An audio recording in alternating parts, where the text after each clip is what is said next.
hello friends खुलुमबाय नोंथांमोनखौ गासैखौबो चेनेलाव फिन खेबसेबाव बे समाव बरायबाय दा जोंहा जानो गोनां थार्ड ग्रेड फोर्थ ग्रेडनि BTC नि साख्रि बियो 13 जुननिफ्राय जानो थांगासिनो दङ लोगोफोर दा नोंथांमोनना गोबां डिपार्टमेन्ट वाइज नोंथांमोनना गोबां पोस्ट एप्लाइ खालामदों जानांगौ सोरबा मोनब्रै मोनबा सोरबा 10टा गाहामसिम एप्लाइ खालामदों जानांगौ दा गोनो गोथो गोबां नोंथांमोनाहाय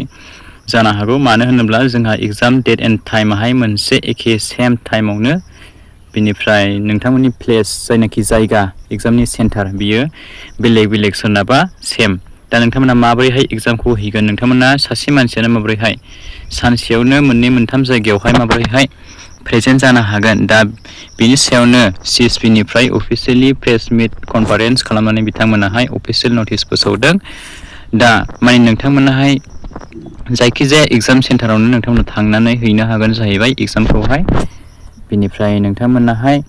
जाय डिपार्टमेन्टआव एप्लाइ खालामदों नोंथाङा जाय डिपार्टमेन्टआवहाय जब्स मावनो इन्टारेस्टेड नोंथांनाव सोंगोन जाहैबाय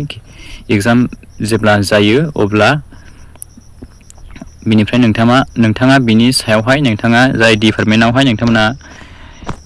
इन्टारभिउ होनो गोसो बिनि सायावहाय नोंथांनाव सोंनानै बिथांमोना इन्टारभिउ लागोन जाहैबाय नोंखौहाय दा बेखौसो जोङो मिथिनो मोनाखै जे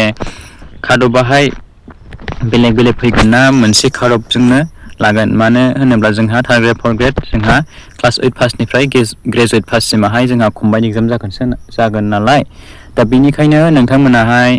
बेखौहाय गोबाङानो गोनो गोथो जानो हागौ मानो होनोब्ला जोंहा डिपार्टमेन्ट वाइज नोंथांमोनावहाय सासे मानसिखौनो मोनसे एग्जाम सेन्टारावहाय डिपार्टमेन्ट वाइज नों 10टा एप्लाइ खालामदोंबा मोनबा मोनब्रै एप्लाइ खालामदोंबा नोंनावहाय खेबसेयैनो आलदा आलदा डिपार्टमेन्ट वाइज इन्टारभिउ लायोबा जोंनि थाखाय गासैनिसिमबो थाखाय मोजांमोन मानो होनोब्ला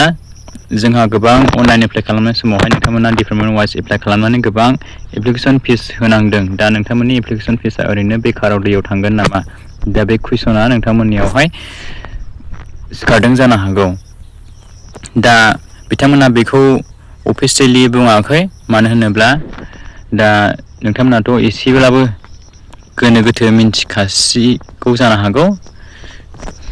बेवहाय बिथांमोनाहाय काटअफखौहाय खेबसेनो ज' होगोन ना आलदा आलदा डिपार्टमेन्ट वाइज बिथांमोना काटअफ दिहुनगोन बिथांमोनासो मिन्थिसिगौ दा बेखौहाय अफिसियेलि बिथांमोना फोसावनो हायाखै आरो नोंथांमोनाहाय मोनसे एग्जाम सेन्टाराव थाङोब्लाबो नोंथांमोना डिपार्टमेन्ट वाइज नोंथांमोना एग्जामखौ होनो मोननाय नङा मोनथाम मोनब्रै नोंनाव डिपार्टमेन्ट वाइज इन्टारभिउ लानाय नङा नोंनाव सासे मानसिनाव मोनसेल' इन्टारभिउ लागोन बेनिफ्राय नोंथांनाथ' एडमिट कार्डआहाय नोंथांमोना आलदा आलदा एडमिट कार्डआ रल नाम्बारा आलदा आलदा फैखायो बे माब्लाबाबो सेम जाखाया दा बोरै मिन्थिलायखो बिथांमोना बिदिब्ला नोंथाङा माखासे एग्जाम सेन्टारावहाय माखासेयावहाय एबसेन्ट जादों ना मादों बेखौहाय बिथांमोनाहाय मा रोखोम कन्डिसनावहाय खालामगोन बेखौ बिथांमोना फोरमायना होआखै रोखायैहाय बिनिफ्राय बिथांमोनाहाय नोंथांनि मोनसेल' एग्जाम सेन्टाराव नों जुदि इन्टारभिउ होयोब्ला बिथांमोना मोनसेल' डिपार्टमेन्ट वाइज नोंथांनाव सोंनानै इन्टारभिउ लायोब्ला नोंथांनि बे आद्रा थानाय माखासे जायनाखि नोंथाङा डिपार्टमेन्ट वाइज दंबावोमोन इन्टारभिउ होनो गोनां बेखौहाय नोंथांनि आलदा आलदा बेलेग बेलेग रल नाम्बारखौहाय बिथांमोना बेयावनो मोनसे इन्टारभिउ सिङावनो नोंथांनाव लिरनानै लाखिखागोन ना मागोन ना दानगोन बेखौहाय जेबो बिथांमोना अफिसियेलि फोसावनो हायाखै दा बेखौल' फोसावना होदों जे बिथांमोना माने नोंथांमोनाहाय जायखिजाया एग्जाम सेन्टारावनो होनो हागोन बेनिफ्राय नोंथांमोना बे रोखा जाखाबाय लोगोफोर मोनसेल' डिपार्टमेन्ट वाइज बिथांमोना सोंगोन जाहैबाय अब्ला नोंथांमोननि बै माखासेनाखि एप्लाइ खालामनाय बेफोर गासिबो दैयाव ओरैनो बेकाराव थांजोबसिगोन नोंथांमोना बेखौहाय क्लियार जाखाबाय लोगोफोर दा बिथांमोना बेबायदिनो नटिसखौहाय बेबायदिसो फोसावनानै होबाय दा नोंथांमोना बे भिडिअ क्लिप्सखौहाय ससे नायना लाबानो जाबाय लोगोफोर जोंनि CSBनि ग्रेजुवेट लेभेलनि थार्ड ग्रेडनि जि पस्टनि भेकेन्सि बड'लेण्ड इउनिभार्सिटिया रिटेन एग्जामिनेसन खुंगोन बे बेलायाव गोबां बिजाथिफोरनिफ्राय बायदिसिना रिएक्सन जों मोनदों बेनो जाबाय मा जे सासे केन्डिडेटआ सासे बिजाथिया मोनब्रै मोनबा गाहाम डिपार्टमेन्टनि भेकेन्सि एप्लाइ खालामदोंमोन बे हिसाबै मोनब्रै गांब्रै गांबा गाहाम एडमिट कार्ड मोनदों दा बिथांमोननि कुइसना जाबाय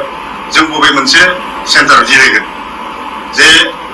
एखे टाइमावनो जिहेतु जागोन आरो सेन्टारा गुबुन गुबुन आरो सेन्टारा मोनसेब्लाबो बबे माबानि थाखाय जों जिरायगोन बेबायदि मोनसे कुइसन जादों दा बेहाय जोंनि बुंनांगौआ जोंनि खेंफोरथिया जाबाय मा जे जिखिजाया सेन्टाराव गावनि सुबिदाखौ नायनानै खाथिसिन आरो गावनि सायख' सुबिदानो बेखिनि सेन्टाराव जिरायब्लानो जागोन आरो बेहाय जिरायखांनायनि उनाव जुदि रिटेनाव क्वालिफाइड जायोब्ला जोङो जेब्ला अरेलनि थाखाय बिथांमोनखौ लिंगोन बे अरेलनि समाव जोङो बिथांमोननिफ्राय अपसन नागिरगोन माबे डिपार्टमेन्टआव एप्लाइ खालामदोंमोन बे हिसाबै बबे डिपार्टमेन्टआ फार्स्ट प्रिफारेन्स बबे सेकेन्ड बबे थार्ड बेबायदि फार्स्ट प्रिफारेन्स जायाबा सेकेन्ड प्रिफारेन्सआव सेकेन्ड प्रिफारेन्स जाबा थार्ड प्रिफारेन्सआव बेबायदि जोङो खालामगोन बेनि उनावबो आरो बाय एपइन्टमेन्टनि सिगां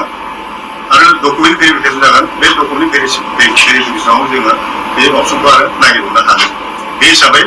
बे खोथाखौ लानानै जेबो उसुबिदा जानाय नङा होननानै जों सानो केन्डिडेटफोरनि बेलायाव दा बेखिनि खेंफोरथिखौ होनो बेखिनि क्लेरिफिकेसन होनानै जोंनि बे मा होनो बे जोंनि टेस्टमेन्टखौ जोङो हांख्रायदोंमोन आरो बेखिनि स' लोगोफोर बेनोमोन दिनैनि लेटेस्ट आपडेट्सआहाय दा नोंथांमोना प्रिपारेसन खालामनानै एग्जामखौ होलायबानो जाबाय गासैनिसिमबो हामलायनाय अल द बेस्ट थाबाय लोगोफोर